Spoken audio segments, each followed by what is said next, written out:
Okay, so before I get started too much into this video here, I recently found a channel called Knife Detector.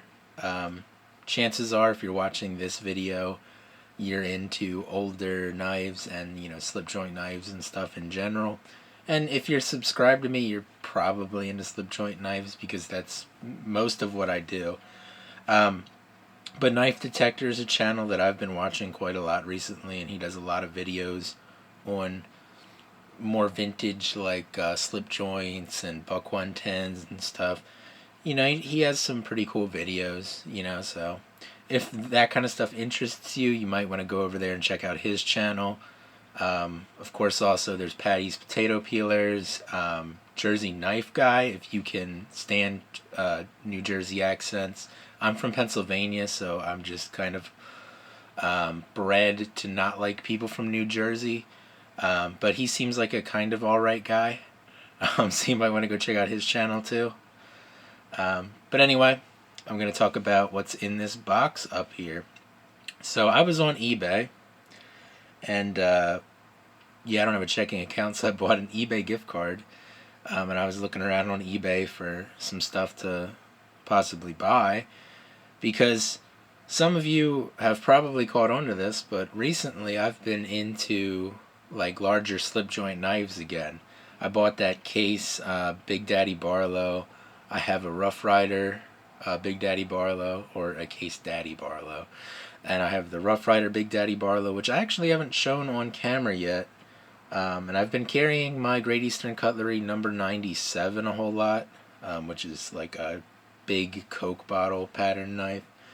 So I was looking for, I started off looking for Daddy Barlows on eBay, and I found one made by quote-unquote Remington. I believe these were actually manufactured by Camillus, but this is the Remington Musket-1 Daddy Barlow here, and it's got this cool musket shield on it with the powder horn there.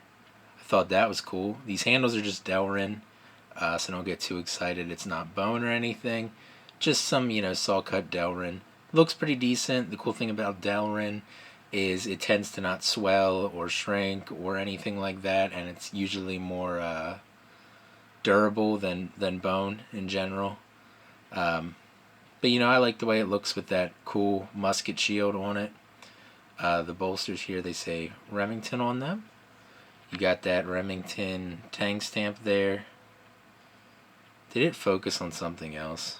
Man, sometimes I hate this camera. It focused on something behind this, didn't it? But it's got that Remington UMC tang stamp, made in the USA.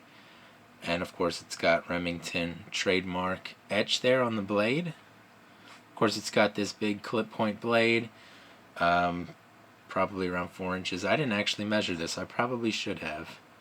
But I mean, overall it's just a pretty, neat looking knife. Has a half stop. The walk and talk on the knife is pretty decent. Fit and finish isn't necessarily the greatest. There's a gap here. I don't know if you're able to see it, but there's a gap here on the between the back spring and the liner, and if I press on this, it does tend to, it goes away. So I don't know if I pound on the bolster a little bit up here, if that would go away. I'm not going to really worry about it, because like some of you may know, the main thing that I care about when it comes to fit and finish on slip joint knives is blade wobble, or blade play, or whatever you want to call it. And there is none of that. So, I'm pretty happy with this knife. And I paid like $45, $44, something like that on eBay, which I thought wasn't horrible, considering that, you can't really get these anymore. And nobody is making a USA-made Daddy Barlow anymore, or Granddaddy Barlow, or any of these big Barlow knives, which I have found out that I like quite a bit. So that was, one of the knives that I picked up off of eBay. And I'm going to do another video on the other knife that I got.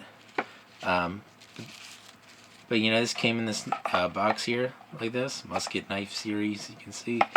It came with this paper here, kind of explaining stuff about it and everything. how to maintain a knife and whatnot. You know, it's just a cool little, like, I don't want to say like a time capsule, but you know, it's just like a cool little, like, look into the past a little bit. And I don't think this is terribly old. I think somebody said that these were made in like the 90s on eBay. So I believe they were made sometime in the 90s. And if you find yourself thinking that you may want one of these, it looks like there was quite a few on eBay when I bought this one. I just bought the one that had the buy it now price, but if you're into bidding on eBay, you can, you know, do that. But there was quite a few of these on eBay when I bought this one, so there probably is still quite a few on eBay. So if that knife is something that might interest you, you may want to go look for it on eBay. So that's going to be it for this video. Stay tuned for later this week when the video on the other knife I bought off eBay is going to be up. I'm going to film them both today, and I'm going to schedule the other one to go up sometime later. I'm not really sure what day yet. But that's it for today. I hope you guys have a good day.